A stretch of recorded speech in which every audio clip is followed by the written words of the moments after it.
بسم اللہ الرحمن الرحیم۔ آپ سب دیکھ رہے ہیں سلسلہ قرآن مجید فرقان حمید کی صورتوں کا تعارف۔ آج میں آپ لوگوں کے سامنے قرآن مجید فرقان حمید کی صورت 52 صورت سورہ طور جو کہ 27 پارے میں اس کا مختصر تعارف بیان کرنے کی کوشش کروں گا۔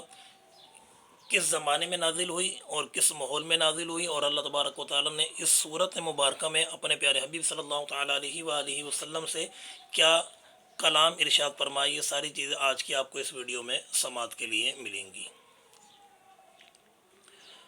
قرآن مجید فرقان حمید کی 52 یہ صورت ہے جس کا نام سورہ طور ہے، جس میں 2 رکوع اور 49 آیاتیں ہیں۔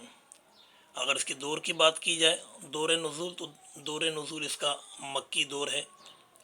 27 پارے میں یہ صورت ہے، اس میں 2 رکوع 49 آیاتیں اور 312 الفاظ ہیں، 1324 اس میں حروف ہیں۔ اس کے زمانے نزول کی اگر بات کی جائے کہ کس زمانے میں نازل ہوئی، تو یہ اس زمانے میں نازل ہوئی کہ جس وقت آپ صلی اللہ تعالیٰ علیہ وآلہ وسلم دعوت تبلیغ کا کام کر رہے تھے، اور مخالفین کی طرف سے اس دعوت کے اعتراض میں جوابات آ رہے تھے، مگر یہ ابھی وہ ماحول نہیں تھا کہ جس ماحول میں آپ صلی اللہ تعالیٰ علیہ وآلہ وسلم پر ظلم کیا گیا، کیونکہ انہوں نے پہلے آپ کی دعوت تبلیغ کی مخالفت کی۔ مخالفت سے آپ صلی اللہ تعالیٰ علیہ وآلہ وسلم جب باز نہیں آئے اور نہیں رکے اور آپ نے دعوت تبلیغ کا کام مستقل کرتے رہے، تو اس کے بعد انہوں نے الزامات کے بعد، مخالفت کے بعد انہوں نے ظلم و جبر کی چکی کو چلانا شروع کیا۔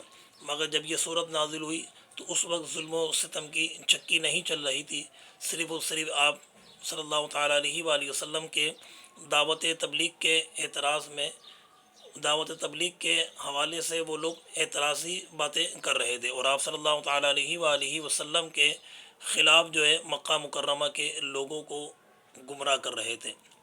کبھی آپ صلی اللہ تعالیٰ علیہ وآلہ، اور اس کے دوسرے رکوع میں اگر ہم جائیں، اگر اس کے دوسرے رکوع کا تعارف اور خلاصہ پیش کریں، تو سورہ طور کے دوسرے رکوع میں آپ صلی اللہ تعالیٰ علیہ وآلہ وسلم کے دعوت کے مقابلے میں اختیار کی ہوئی باتیں بیان کی گئی ہیں۔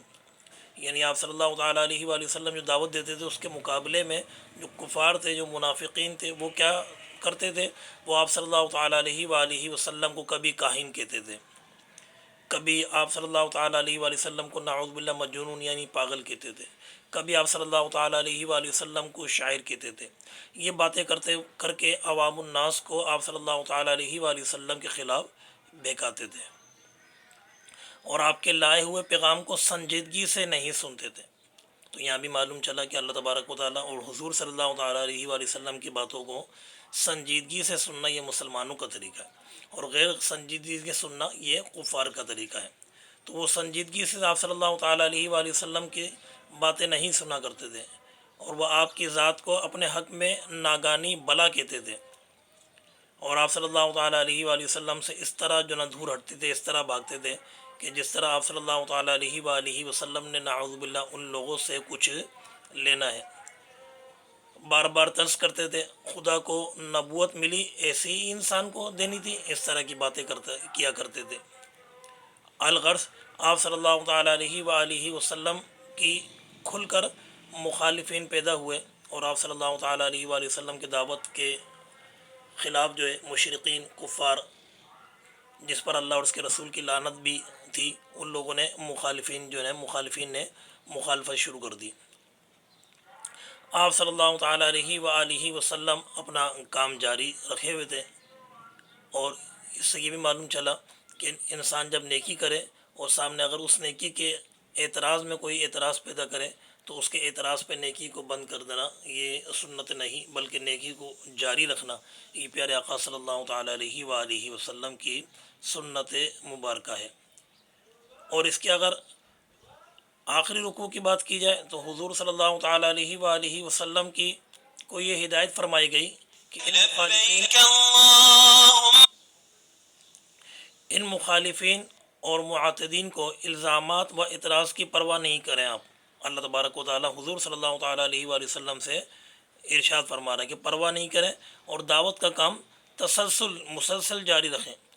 اور آخر میں آپ کو تاکید فرمائی گئی کہ صبر کے ساتھ مزاحمتوں کا مقابلہ کریں، چلے جائیں یہاں تک کہ اللہ تبارک و تعالیٰ کا فیصلہ آ جائے گا۔ اور اے حضور صلی اللہ تعالیٰ علیہ وآلہ وسلم، آپ یہ نہ سوچیں کہ حق کے مقابلے میں اللہ تبارک و تعالیٰ نے آپ کو آپ کے حال پہ چھوڑ دیا ہے. اللہ تبارک و تعالیٰ دیکھ رہا ہے. آپ صبر کریں اور اللہ تبارک و تعالیٰ کی تسبیح بیان کریں. اور وہ یہ تسبیح ہے کہ جو ایسی حالت میں اللہ تبارک و تعالیٰ کے کام کرنے کے لیے درکار ہوگی. یعنی اگر انسان پریشان ہو تو ہمیں یہاں اس نقطے سے یہ بھی معلوم چلا کہ اللہ تبارک و تعالیٰ نے حضور صلی اللہ تعالیٰ علیہ وآلہ وسلم کو فرمایا کہ صبر کریں، برداشت کریں، میری حمد و تسبیح بیان کرتے رہیں، یہی آپ کے لیے درکار ہوگی، یہی آپ کے لیے کافی ہوگی. تو یہ سورۃ طور کا مختصر سا تعارف تھا. امید کرتا ہوں آپ کو اچھا لگا ہوگا. اپنے کمنٹ سے لازمی آگاہ کیجیے گا. اگلی صورت کے تعارف کے ساتھ دوبارہ حاضر ہوں گے.